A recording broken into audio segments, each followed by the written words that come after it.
Hello, my wonderful slime creatures. My name is Droll Gaming. Today, I bring you a title that has us take up the mantle of Blood Wizard in order to escape the funny-looking man who has entrapped us in his blood prison. Of course, I am talking about Dungeons of Blood and Dream. This game is a dungeon crawler roguelite that involves us going through different stages as we collect rings, weapons, and new spells to help us escape our fate. Now, being a huge fan of Binding of Isaac, this is a game I've had on my wishlist for a long time, and I am ecstatic that it is finally released in early access. To give some context for the game's story, allow me to read from the game's manual.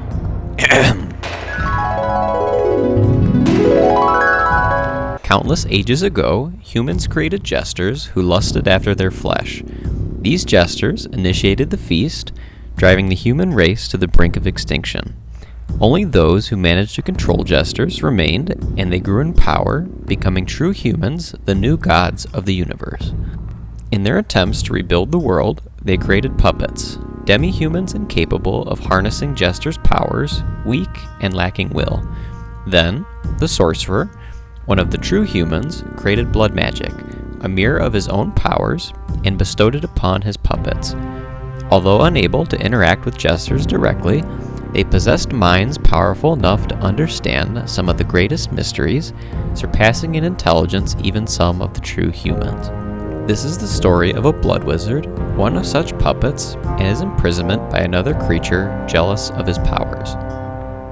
My brain is small yet mighty, and finds stimulation in the manual's funny, big words. Now to the meat of the game, which is its gameplay. As one of the Blood Wizard's puppets, we can empower ourselves on each run by using rings that provide us with different abilities, whether they be stat increases to health, movement speed, or damage, or offer unique effects, such as firing bullets, allowing our jumps to explode, or have us be chased by a giant visage. In addition to these rings, we can also power up our stats through drinking interesting concoctions of potions that are dropped by enemies. Beyond rings and potions include weapons that range from daggers, to sickles, to rapiers, and many more that can have their own unique effects and tend to scale in terms of either cut or stab damage. Moreover, we can inflict damage using spells, whose incantations are learned by finding blood mirrors scattered throughout the game. Although we have to be careful when using spells, as the symbols cost health to commit toward a spell. That said, forget caution, throw it to the wind, cast a swarm of rats out of your hand, or turn everyone in the room into a popsicle. Life is short, carpe diem. And that covers the basics of combat. Now let's try fighting. Let's go gambling! Aw, dang it! Aw, dang it! Aw, dang it! Aw, dang it! Aw, dang it! As I continued to play the game, I learned that there was an apparent difficulty curve that I would have to get used to. Fortunately, each time we die, we can return to the overworld, the mind prison, that the Blood Wizard keeps us captive in, that contains our bed, a place for swapping the powers of our left hand that include a shield, a hawk, and a healing power, Scrabble letters, a mirror, and altars, in which we can provide deities dream spheres in order to permanently upgrade our abilities. Now, coming from a background of Dark Souls, I learned that, while difficult and counterintuitive, min-maxing often leads to a much more funny outcome and has the potential to break the game, so I dumped all my points into reducing the cost of spells to see if I could reduce it to 0. And I was correct, technically. Although the rest of the game was harder, with a ring that reduces the spell cost, I was effectively able to cast spells without losing health, an outcome that helped me beat the game. However, in order to beat the game, we must first beat the game's numerous bosses, which range from an interesting-looking wizard creature, a slime king, and a giant spiky caterpillar, among many others. Along the way, we encounter NPCs who tell us more about the game's backstory, and, provided we found the correct brains that provide us motifs, we can ask them questions to unlock new equipment. Our colorful cast includes not one, but 2 knights, one of which is technically a warlock, a frog wizard, and an undead skeleton merchant who sells us colorful trinkets. For my trinkets! Another box for my trinkets! What's going on? Upon felling our enemies and triumphing over each area's boss, we are able to progress to the next. The base areas in the game include the dungeon, slime world, a quote river, and a forest. With that said, we can unlock other secret areas by going through portals or making progress through the game. It took me a while, but I was able to progress through the former and unlock the first ending, where we learned that we're actually not supposed to progress through the game normally, as the Blood Wizard mocks us for trying to escape and gives us a much smaller jail cell this time around.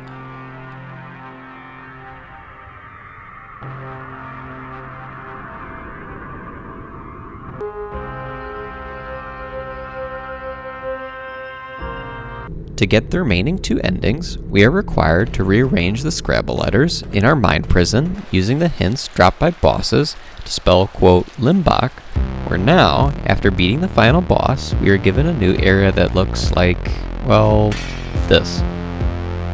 Yeah. At the end of this disorienting level, we beat Limbach and ride our flamingo off into the sunset.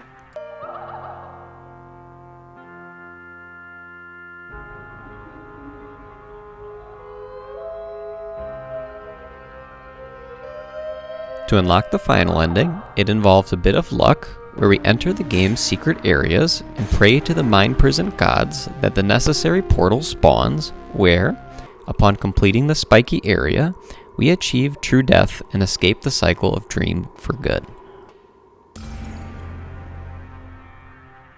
And with that, we put a bow on the ending of Dungeons of Blood and Dream. Now, time for my thoughts on the game and first impressions. I really like this game.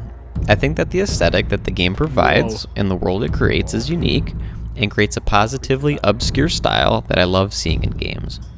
With regard to the story, I think that the story is perfect as it is. It reminded me of Dark Souls, where the story is not outright delivered.